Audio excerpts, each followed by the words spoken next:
홀로 두시는지 어두운 밤 왜 그리 없는지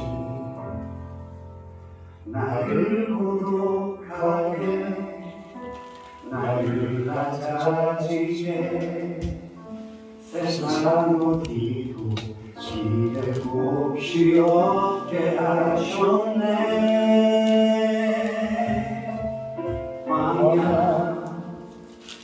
광야에서 있네.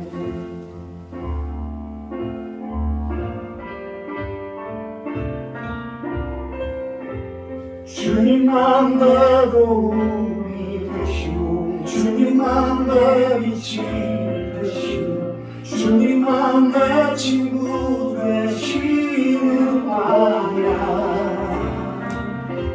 주님 손 놓고는 단 하루도 살 수 없는 곳 광야에서 있네.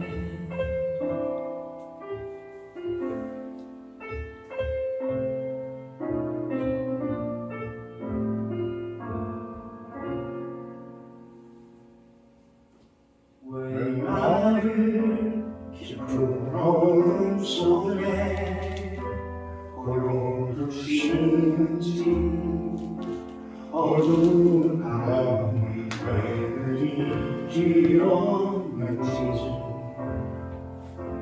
나를 고독하게 나를 낮아지게 세상 어디도 기댈 곳이 없게 하셨네.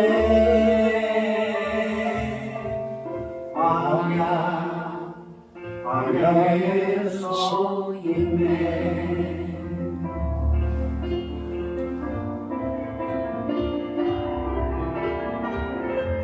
주님만 내 도움이 되시고 주님만 내 빛이 되시는 주님만 내 친구 되시는 광야. 주님 손 놓고는 단 하루도 살 수 없는 곳 광야.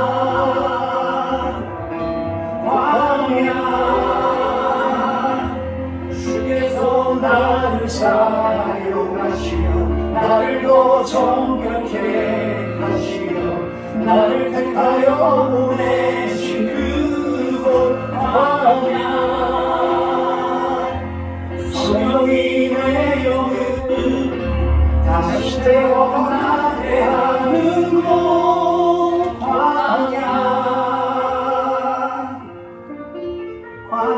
광야에서 있네.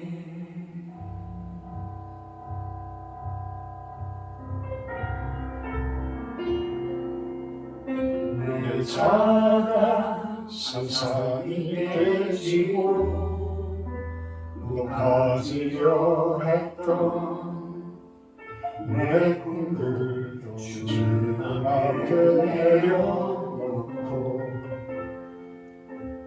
오직 주님 뜻만 이루어지기를 나를 통해 주님만 드러나시기를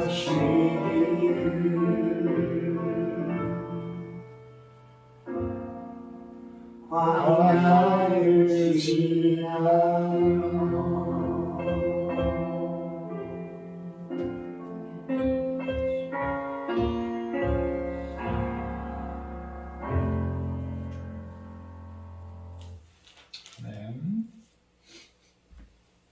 사도신경 하심으로 신앙고백하도록 합니다. 나는 전능하신 아버지 하나님 천지의 창조주를 믿습니다. 나는 그의 일하신 아들을 우리 주 예수 그리스도를 믿습니다. 그는 성령으로 잉태되어 동정녀 마리아에게서 나시고 본디빌라도에게 고난을 받아 십자가에 못 박혀 죽으시고 장사된 지 사흘 만에 죽은 자 가운데서 다시 살아나셨으며 하늘에 오르시어 전능하신 아버지 하나님 우편에 앉아 계시다가 거기로부터 살아있는 자와 죽은 자를 심판하러 오십니다. 나는 성령을 믿으며 거룩한 홍교회와 성도의 교제와 죄를 용서받는 것과 몸의 부활과 영생을 믿습니다. 아멘. 20장 찬송하신 후에 부종신사모님 기도해 주십니다.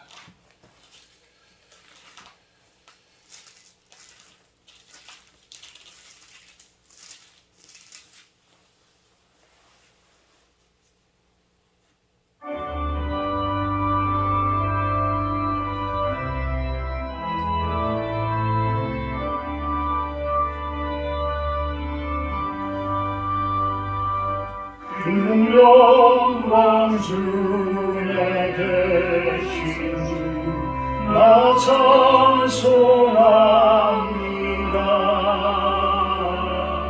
영원히 계신 주 이름 나 찬송합니다. 한없이 크신 능력을 나 찬송합니다. 참되고 예쁜 그 언약 나 찬송합니다. 온 천지 창조하시던 그 말씀이 영원히 변치 않는 주가 믿사옵니다.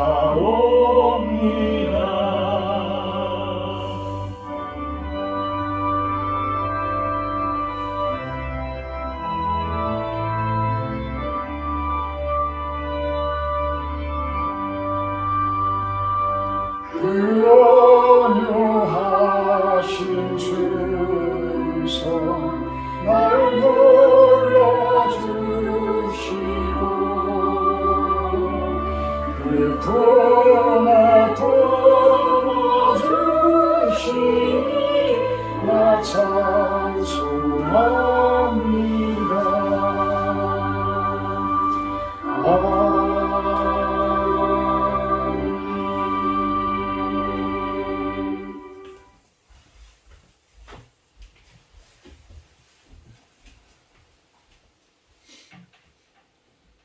하나님 감사합니다. 나의 목자 되시고 부족함이 없으신 여호와 하나님을 사랑합니다. 때로는 우리가 사망의 음침한 골짜기로 다닐지라도 우리의 영혼을 소생시키시고 쉴 만한 물가로 인도하시며 우리를 의의 길로 인도하시는 주님, 그런 주님이 나의 아버지 되심에 진실로 감사와 찬양을 올려드립니다. 아멘. 천천의 수양과 만만의 강물 같은 기름을 태우는 제사보다 오직 정의를 행하며 서로 사랑하고 겸손하게 하나님과 함께 행하는 것을 더 기뻐하시는 하나님의 참 마음을 깨닫습니다. 모든 기름은 여호와의 것이라 말씀하시는 그 의미를 깊이 깨달아 봅니다. 기름은 에너지를 뜻하며 에너지는 생명을 의미하기에 모든 생명은 하나님의 것임이 마땅함을 깨닫습니다.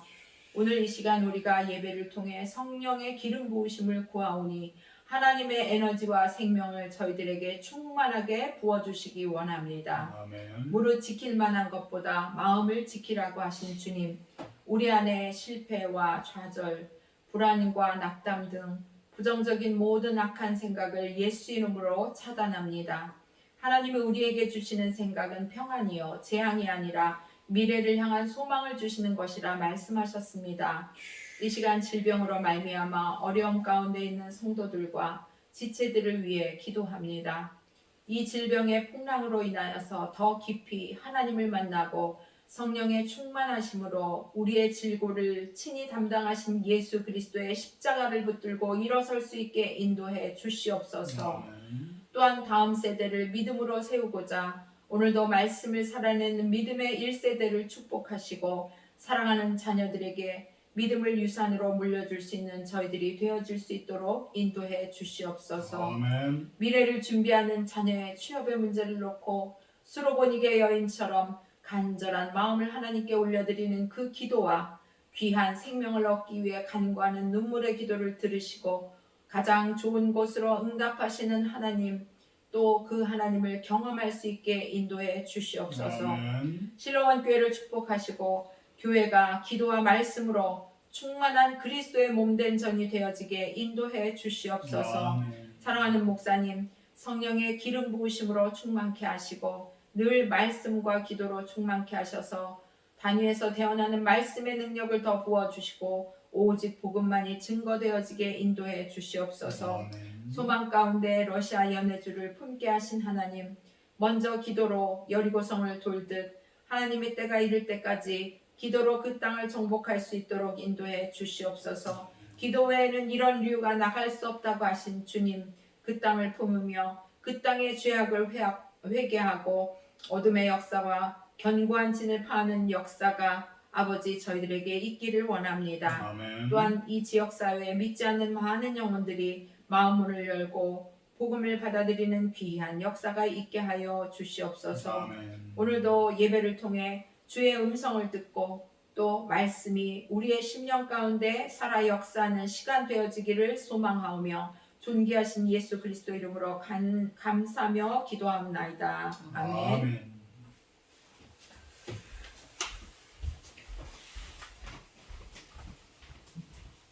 감사합니다. 오늘은 에베소서 5장 말씀입니다. 에베소서 5장 22절에서 마지막 33절까지 제가 공독하도록 합니다. 에베소서 5장 22절에서 33절 말씀입니다.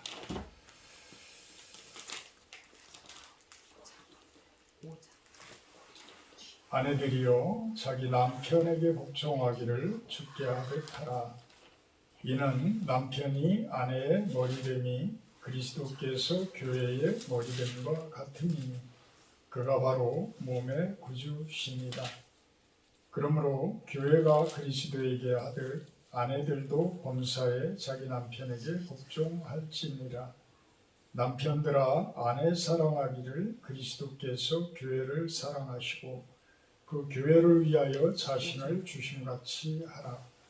이는 곧 물로 씻어 말씀으로 깨끗하게 하사 거룩하게 하시고 자기 앞에 영광스러운 교회로 세우사 티나 주름 잡힌 것이나 이런 것들이 없이 거룩하고 흠이 없게 하려 하시니라. 이와 같이 남편들도 자기 아내 사랑하기를 자기 자신과 같이 할지니 자기 아내를 사랑하는 자는 자기를 사랑하는 것이라. 누구든지 언제나 자기 육체를 미워하지 않고 오직 양육하여 보호하기를 그리스도께서 교회에게 함과 같이 하나니 우리는 그 몸의 지체이니라. 그러므로 사람이 부모를 떠나 그의 아내와 합하여 그 둘이 한 육체가 될지니 이 비밀이 크도다. 나는 그리스도와 교회에 대하여 말하노라. 그러나 너희도 각각 자기의 아내 사랑하기를 자신같이 하고 아내도 자기 남편을 존경하라. 아멘. 오늘 말씀 제목은 하나님을 본받는 자 이렇게 정해봤습니다. 하나님을 본받는 자. 5장 1절에 보게 되면 그러므로 사랑을 받는 자녀같이 너희는 하나님을 본받는 자가 되고 이런 이야기를 합니다. 하나님을 본받는 자가 되고 참 하나님을 본받는 자라는 표현은 하나님은 우리가 볼 수가 없어서 하나님을 어떻게 본받을지 모르지만 그 예표로 예수님께서는 이 땅 가운데 오셨어요. 그래서 예수님은 하나님이시지만 우리의 인성을 가지고 우리 사람과 똑같은 모습으로 이 땅 가운데 오셨던 것이죠. 그래서 그분은 볼 수가 있었어요. 예수님은 볼 수가 있었어요. 그래서 예수님이 여러 가지 말씀을 하시고 또 예수님께서 여러 사역을 하신 것들에 대한 증거들 이런 것들이 신약 성경에는 아주 세밀하게 상세하게 잘 나와 있습니다. 그래서 우리는 그 성경을 보면서 예수님을 닮은 하나님을 본받는 그러한 자의 모습으로 살 수가 있는 것입니다. 그러기 위해서는 우리들이 어떻게 살아야 되느냐? 2절에 그리스도께서 너희를 사랑하신 것 같이 너희도 사랑 가운데서 행하라. 그는 우리를 위하여 자신을 버리사 향기로운 제물과 희생 제물로 하나님께 드리셨느니라. 참 사랑 가운데 거하라. 사랑. 하나님은 사랑이시라. 하나님은 사랑이시라. 요한 1서에 보게 되면 신약성경 뒤쪽에 나옵니다. 요한 1서의 4장 7절부터 21절까지에 보게 되면 하나님은 사랑이시다. 4장 8절 사랑하지 아니하는 자는 하나님을 알지 못하나니 이는 하나님은 사랑이십니다. 이렇게 표현을 합니다. 결국 하나님을 닮은 사람들은 어떤 모습이라고요? 하나님을 본받는 자들의 모습은 사랑을 하는 자들의 모습이에요. 사랑하는 자의 모습이에요. 근데 사랑하는 자의 조건이 있어요. 하나님을 닮는 자의 조건이 있습니다. 그것은 지금 에베소서에서 2절에서 이야기를 하고 있는 거예요. 그는 우리를 위하여 자신을 버리사 향기로운 제물과 희생 제물로 하나님께 드렸다. 왜요? 자신을 버리는 것, 또 제물이 되어지는 것. 로마서 12장 1절에서 그 이야기를 하죠. 너희는 거룩한 산 제물로 드리라. 거룩한 산 제물로 드리라. 나를 드리라는 거예요. 나를 드리라. 희생 제물은 내가 대신 죽는 거예요. 내가 대신 희생하는 거예요. 참 나를 버리는 것, 제물이 되어지는 것, 희생 제물이 되어지는 것, 이것이 바로 사랑하는 자들을 위한 조건이 되어지는 거예요. 참 어렵죠, 그죠? 그런 일들을 어떻게 해요? 그래서 참 하나님을 믿고 예수님을 영접한 그러한 모습으로 살 때에 금방 무엇인가가 막 변화되어질 것 같고 그러지만 그렇지 않아요.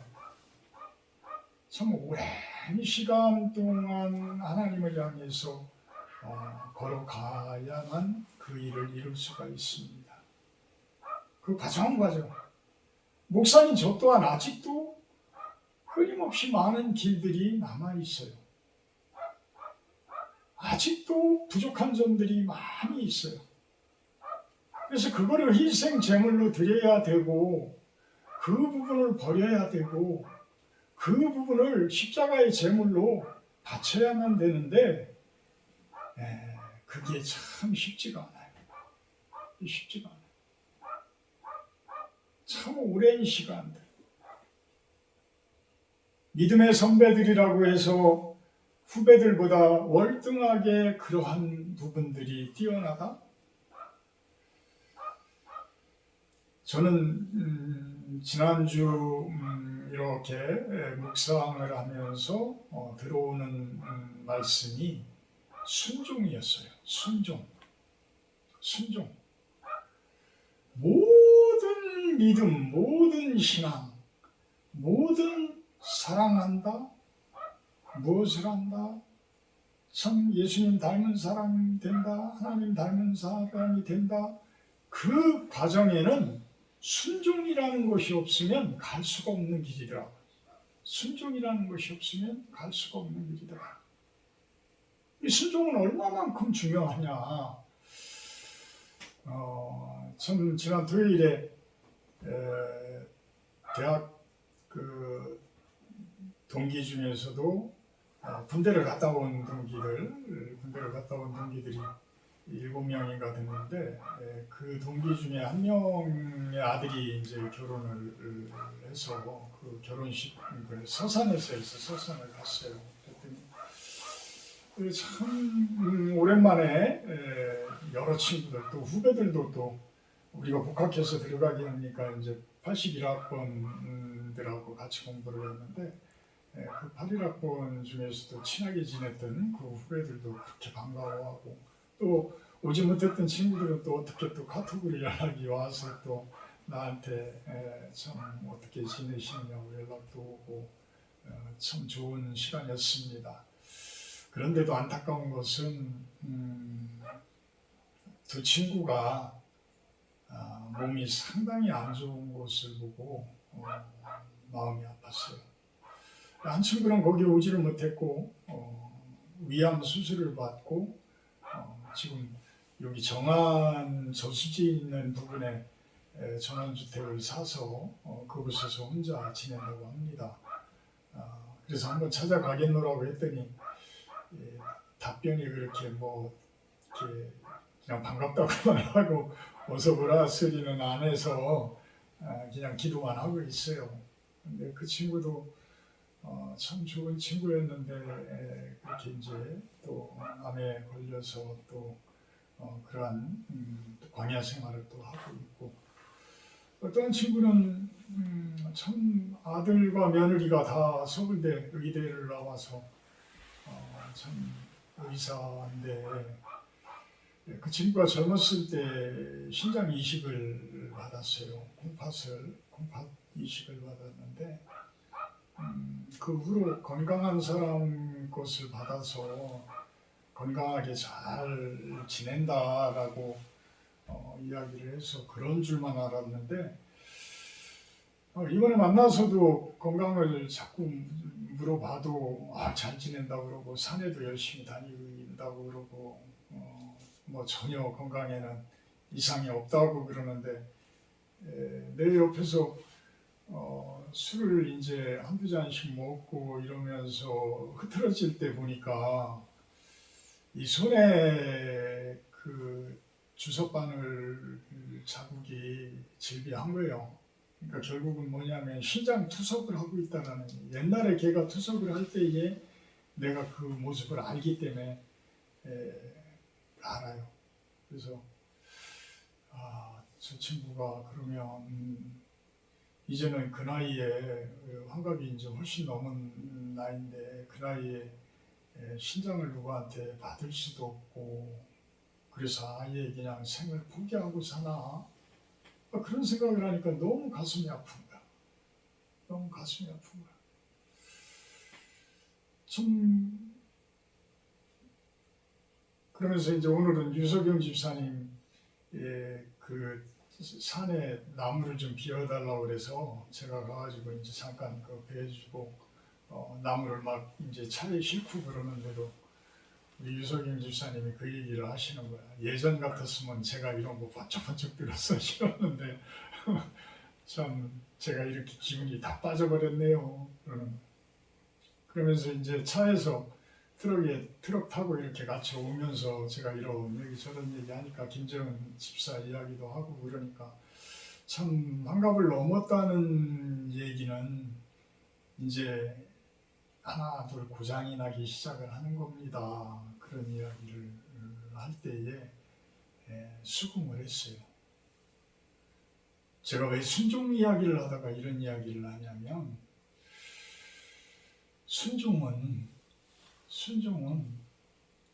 하늘의 능력을 받는 거예요.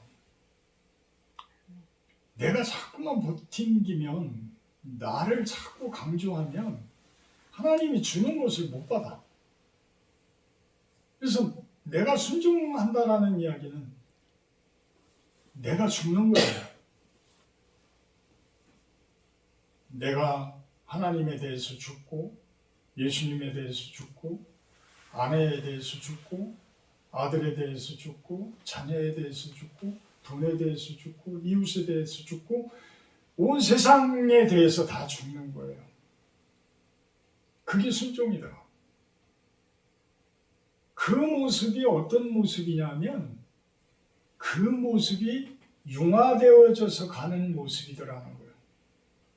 같이 하나 되어져서 가는 모습이더라는 거예요.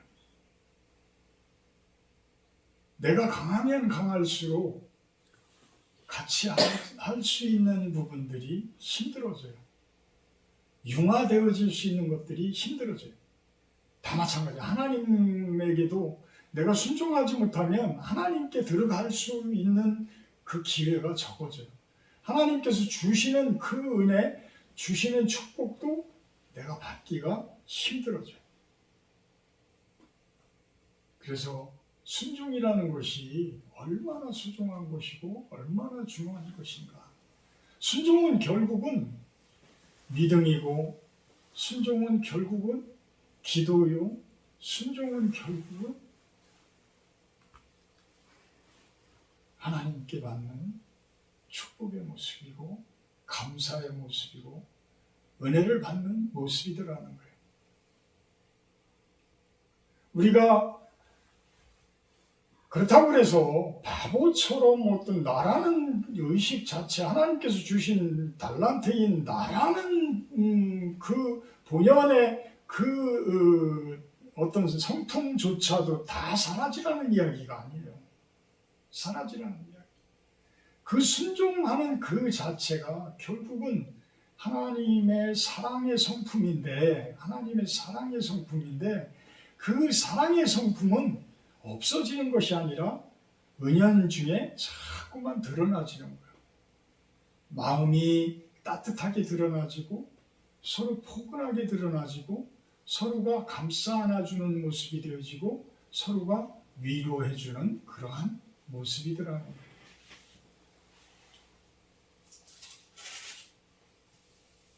그러면서 3절부터 5절까지 6절까지 7절까지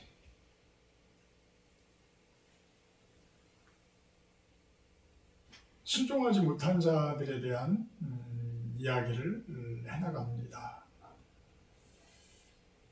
음행, 온갖 더러운 것, 탐욕,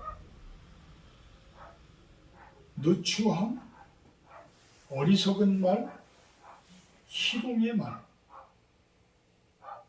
우상숭배자, 5절에서는 우상숭배자까지 플러스가 되어집니다.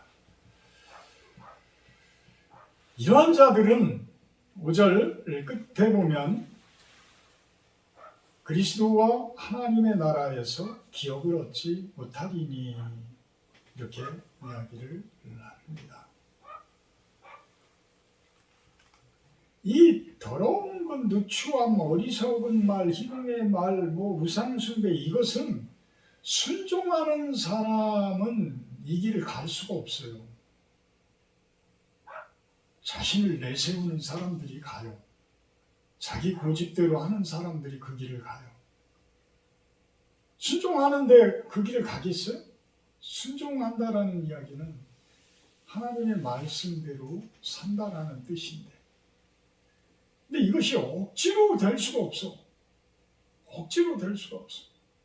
온갖 어려움들, 광야 생활, 여러 가지 복잡한 그러한 것들을 경험하고 겪고 그 가운데 기도하며 무릎 꿇고 애통해하며 눈물 뿌리고 이러면서 하나하나 개선되어져서 만들어져 가는 거예요.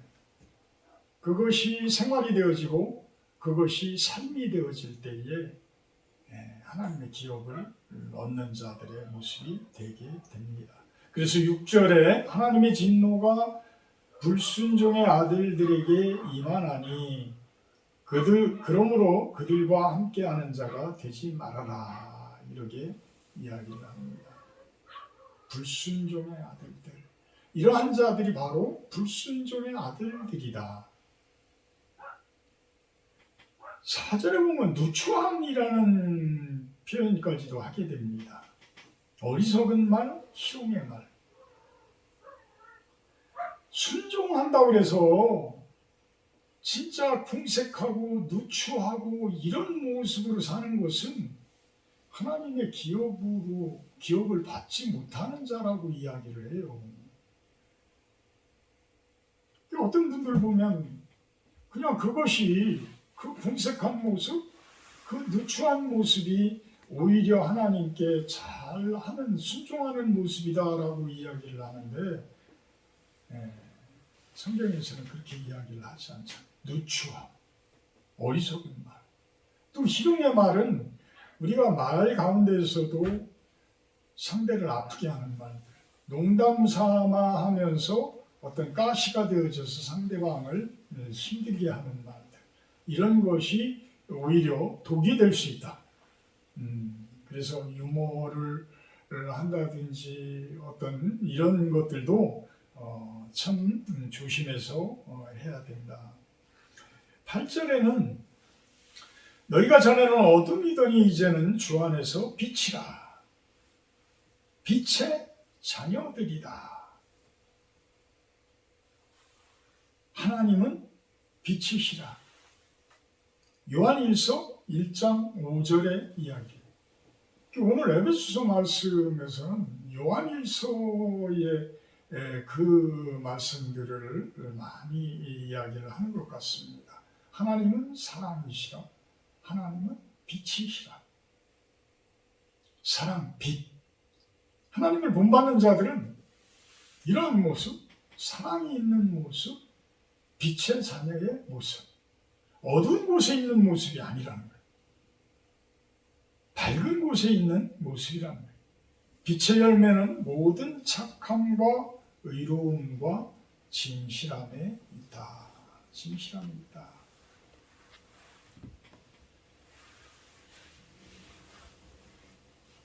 착함이라는 것은 선을 이야기하죠. 선하신 분은 하나님이시다.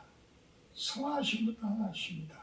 하나님을 닮은 사람들로서 작은 예수들로서 어떤 삶을 살아야 한다? 선한 삶을 살아가야 한다라는 것입니다. 16절에 보게 되면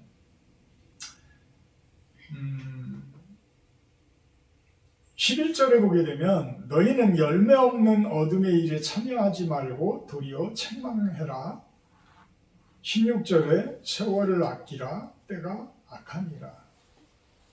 그러므로 어리석은 자가 되지 말고 오직 주의 뜻이 무엇인가 이해하라. 열매 없는 어둠의 일, 열매 없는 어둠의 일. 저도 참 지나온 세월을 이렇게 보게 되면 참 무엇인가 열매를 얻으려고 죽어라고 뛰고 열심히 움직였었는데 그 열매가 맺혀지는 것이 아니라 오히려 산산조각 나는 일들을 아주 많이 경험을 해봤습니다. 왜 그럴까? 왜 그럴까?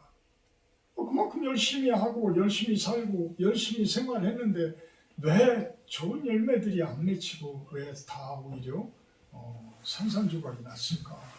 산산조각이 났을까? 어찌 보면 그 일이 하나님의 열매를 맺는 일이 아니었기 때문에 그럴 것이다. 그랬다. 우리들은 누구나가 이제 환갑이 넘고 이렇게 바라보게 되면 60이 넘어서 바라보게 되면 그런 부분들을 이제 어느 정도는 정리를 할 수가 있죠. 그러면서 이제 지금에 와서도 무엇인가 이루려고 하고 뭔가를 막 만들려고 하고 이런 부분들이 없지 않아 있어요. 왜? 그 일을 하지 않으면 무엇인가 목표를 갖지 않으면 무엇인가 완전히 이제는 세상을 그 마감하는 모습이랄까? 어떤 너무 나약한 모습으로 생각이 되는 그런 모습이 생각이 들어져서 무엇인가를 자꾸만 목표를 가지고 하려고 하는. 그래서 장수하시는 분들이 무엇인가 목표를 세워놓고 그 목표를 가지고 자꾸만 그 실천에 옮기려고 노력을 한다라고 그러죠. 그런 분들이 목표가 없는 사람들보다 훨씬 더 건강하게 잘 살아간다고 합니다. 우리 성도들은 기왕이면 그 목표가 열매가 없는 목표가 아니라 열매를 맺는 목표를 갖자라는 것이죠. 그것이 바로 건강한 모습이 됩니다. 지금까지 인생을 되돌아봤을 때에 열매 맺지 못한 일들이었다면 그것은 빛의 열매가 아니었다라는 것이죠. 어둠 속에 열매를 간구했던 것 아닐까라는 생각을 해볼 수가 있어요. 그래서 이제부터의 열매는 빛의 자녀로서 맺을 수 있는 열매, 빛의 자녀들로서 무엇인가 축구할 수 있는 그러한 열매. 얼마 안 남았잖아요. 그죠? 얼마 안 남았어요, 이제. 아까 친구들 이야기도 했지만 그 친구들이 하나, 둘 그렇게 건강을 잃어가는 모습들을 바라보면 이제는 우리가 나이를 먹은 거예요. 나이가 들은 거예요. 이제 얼마 남지 않았어요. 남은 생을 건강하고 의미 있고 좋은 빛의 열매를 맺고 이런 모습으로 살려면 어떻게 살아가야 되느냐? 어떻게 살아가야 되느냐? 그래서 16절에 그 이야기를 하는 것 같습니다. 세월을 아껴라. 세월을 아껴라. 때가 악하니 그 악한 자들 틈에 자꾸만 빠져들지 말고 이제는 하나님 앞으로 나와라. 예수님 앞으로 나와라. 그것이 참 건강하게 사는 방법이다. 저는 진짜 그 부분에 대해서 세상 어떤 사람을 만나더라도 이야기를 해줄 수가 있을 것 같아요. 그 부분에 대해서. 우리가 남은 시간이 얼마 되지 않는 그 시간을 아껴서 우리들이 빛의 자녀로서 빛의 열매를 맺어가는 그 길을 걸어갑시다 라는 이야기를 어떤 사람을 만나든지 저는 이야기를 해줄 수가 있을 것 같아요. 교만이 아니라, 교만함이 아니라 그냥 참 그분에게 드리고 싶은 이야기. 첫째가 뭐겠어요? 순종하자. 순종하자. 그냥 죽으십시오. 그냥 죽으십시오. 지금 죽는 게 나중을 위해서 사는 겁니다. 그냥 죽으십시오.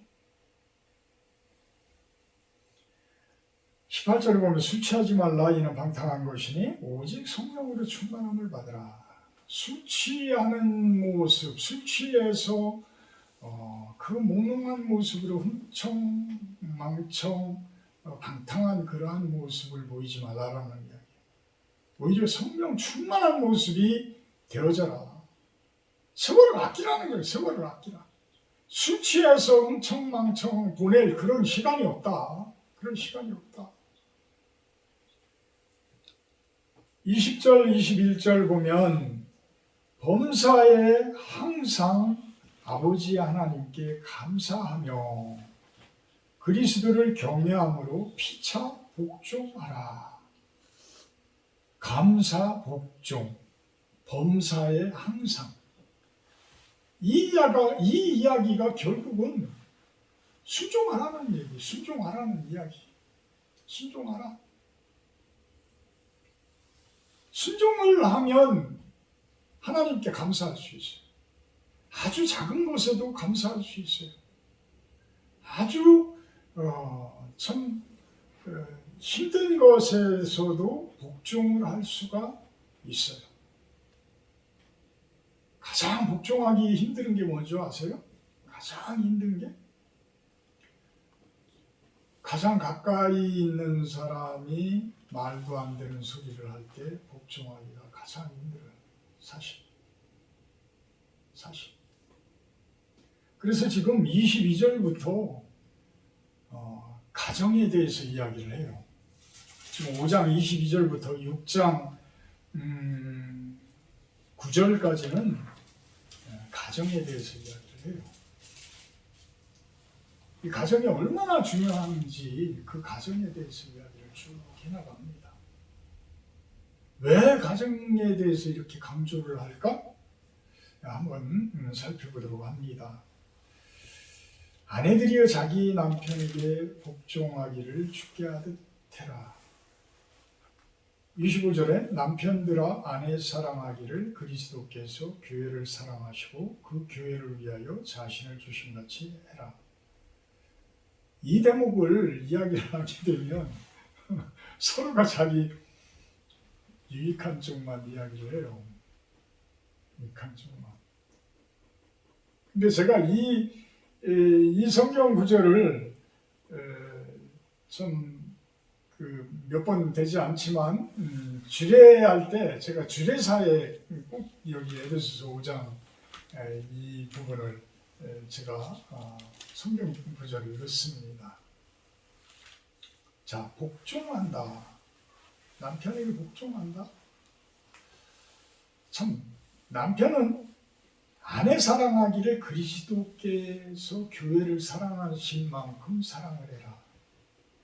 이 이야기를 그냥 쉽게 풀어서 순종이라고 표현을 하잖아요. 순종이라고. 아내는 남편에게 순종하고 남편은 아내에게 순종하자.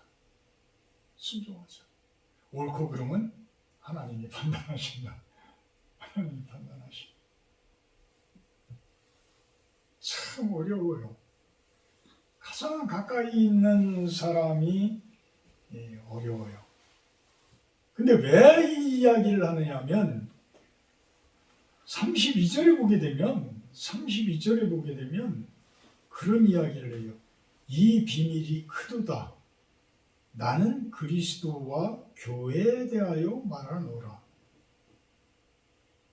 제가 이 설교 준비를 하면서 참 이 32절 말씀이 팍 와서 닿아요. 팍 와서 닿다. 우리의 가정은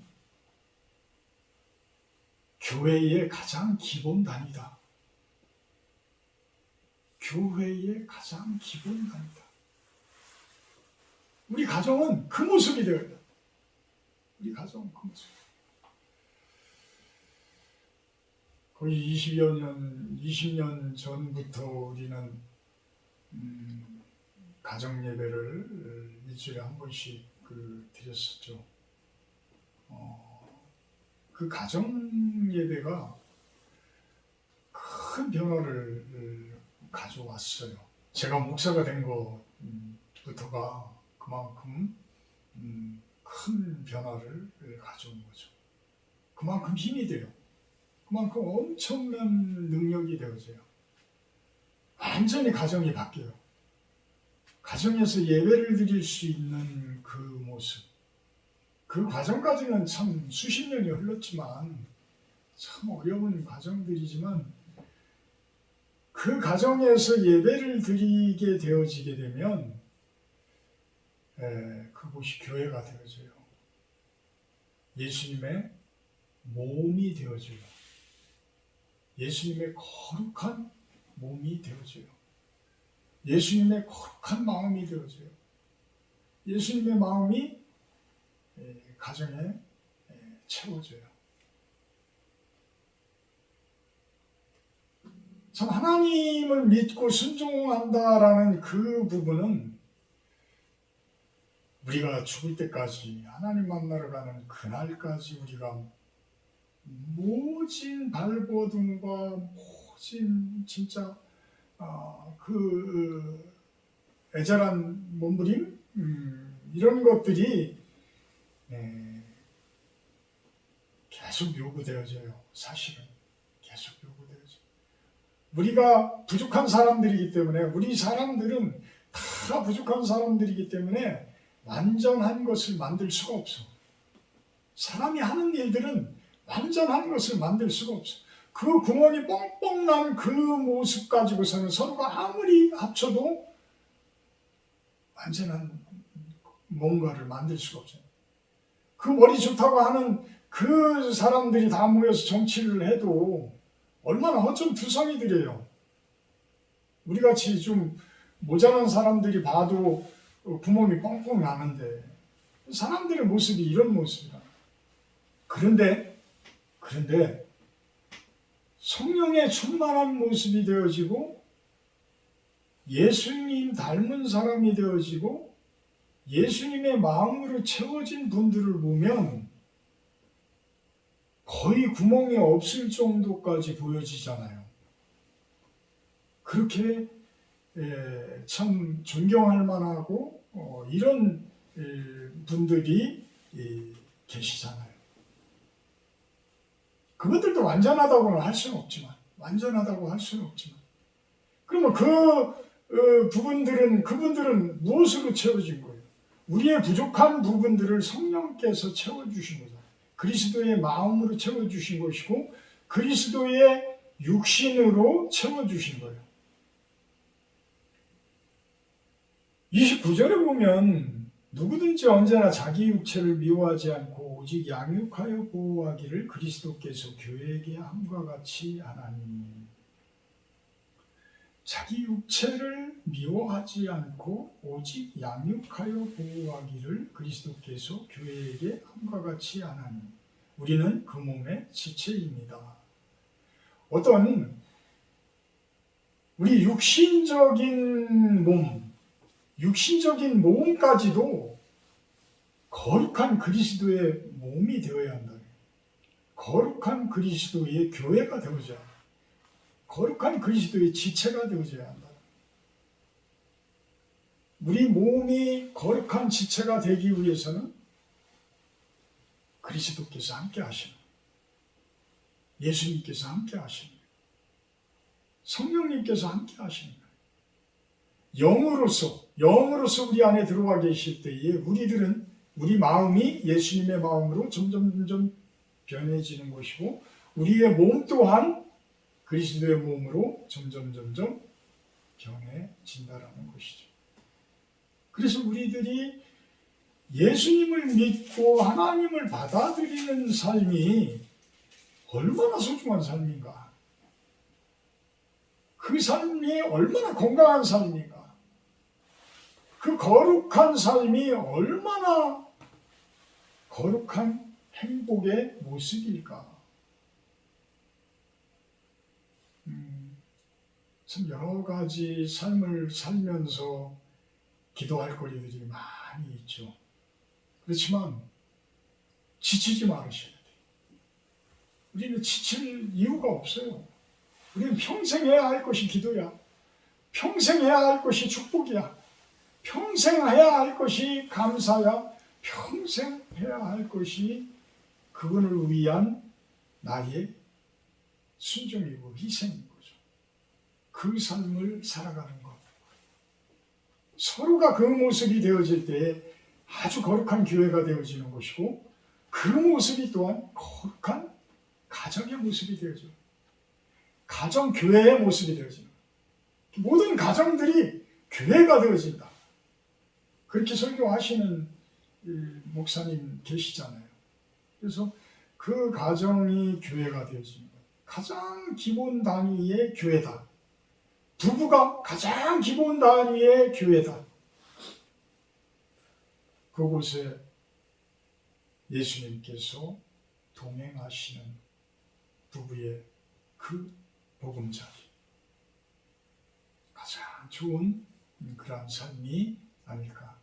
그것이 바로 하나님을 가장 잘 본받는 그러한 삶이 되지 않을까 생각을 해봅니다. 사랑의 하나님, 감사합니다. 하나님을 본받는 자의 모습으로 살고자 함에도 많이도 부족한 것들이 많이 있습니다. 그러기에 기도하고 그러기에 순종해야 하며 그 순종 가운데 감사와 찬양과 예배와 축복이 있음을 고백을 합니다.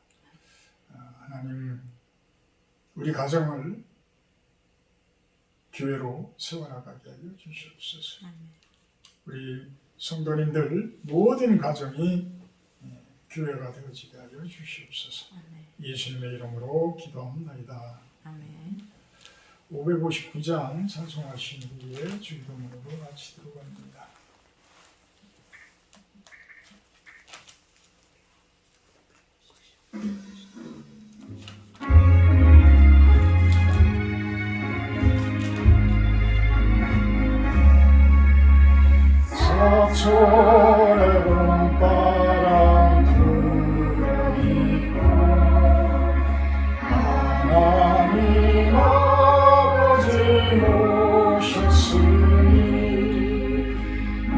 믿음의 반석도 든든하다.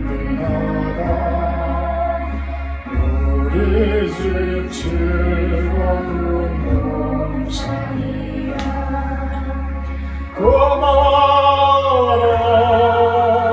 임마누엘.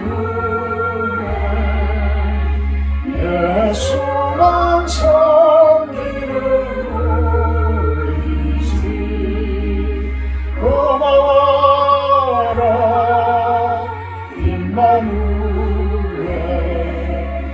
복되고 즐거운 하루하루. 어머니 우리를 모이시고 동기를 사랑에 뭉쳐있고 기쁨과 소름도 같이하니 한 칸의 조가로 전이야. 고마워라 임마누엘. 예수만 섬기는 우리 집. 고마워라 임마누엘. 복되고 즐거운 하루하루.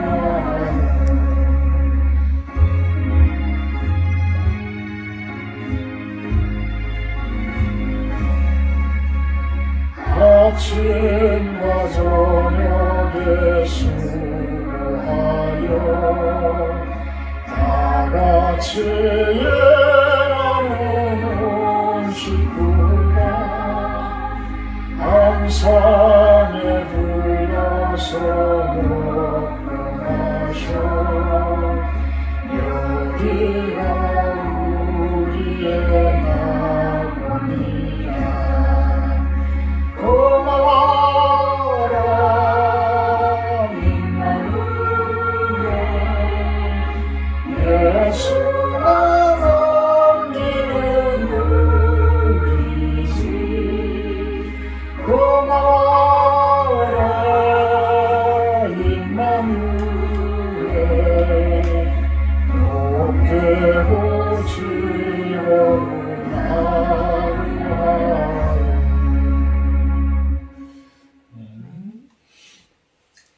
사랑의 하나님, 우리 유석용 집사님, 우리 김재원 집사님 건강 회복되어지게 하시고 이제 6월 13일 수술을 앞두고 있습니다. 많은 분들이 기도하고 있습니다. 하나님 치료하여 주시고 완전히 회복되어지는 그런 역사가 있게 하여 주시옵소서. 우리 6월 10일에는 우리 김효원 자매가 또 큰 일을 앞두고 있습니다. 하나님 지혜를 주시고 담대함을 주셔서 그 시험에 반드시 합격하고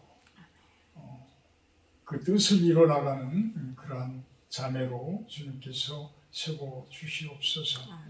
우리의 기도를 들어주시는 하나님이심을 믿습니다. 그러기에 우리들이 더욱더 기도합니다. 하나님 축복하여 주시옵소서. 하늘에 계신 우리 아버지여, 이름이 거룩히 여김을 받으시오며 나라의 마옵시며 뜻이 하늘에서 있는 것 같이 땅에서도 이루어지이다. 오늘날 우리에게 용할 양식을 주옵시고 우리가 우리에게 죄 지은 자를 사하여 준 것 같이 우리의 죄를 사하여 주옵시고 우리를 시험에 들게 하지 마옵시고 다만 악에서 구하옵소서. 되게 나라와 권세와 영광이 아버지께 영원히 있사옵나이다. 아멘. 감사합니다.